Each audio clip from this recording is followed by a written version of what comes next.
Padayon nga nagpakita og positibong resulta ang Project Lawa at Limhi pinaagi sa bangus harvest sa mga future food partner beneficiaries sa dakbayan sa Lapu-Lapu, Cebu. Kini nagpalig-on sa panginabuhian ug food security sa komunidad.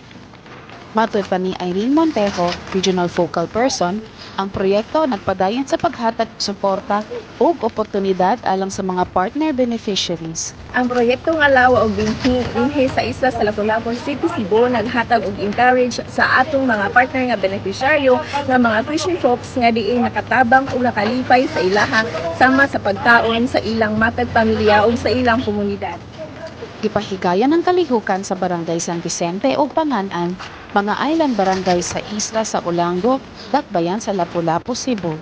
Sa Barangay San Vicente, niadtong Mayo 18, 2026, ang mga Fisher Folk Partner Beneficiaries nakaani og 502 kilos sa bangus na nakahatag og kinatibuk ang halin nga 100,400 pesos.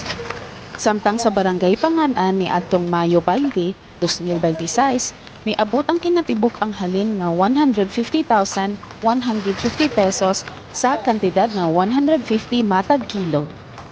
Napo kay ning tabang kanila kay isip dili na kaayo nagkuha ilang panagat so kani siya alternative income alang kanila para di na sila mag-isip sa ilang mahatag mga pagkaon sa ilang pamilya, ilang pag-eskwela sa ilang anak. O na indot ka kung kalipay kay gikan sa mga tao nga ako ang serbisyuhan na feedback unsay natapang ang kadakog tapang sa lawa at hindi alang kanila. Alang sa dugang kasayuran, bisita ka ang official social media page sa DSWD Field Office 7. Kini si Jenny Escamilla alang sa DSWD Central Visayas Update.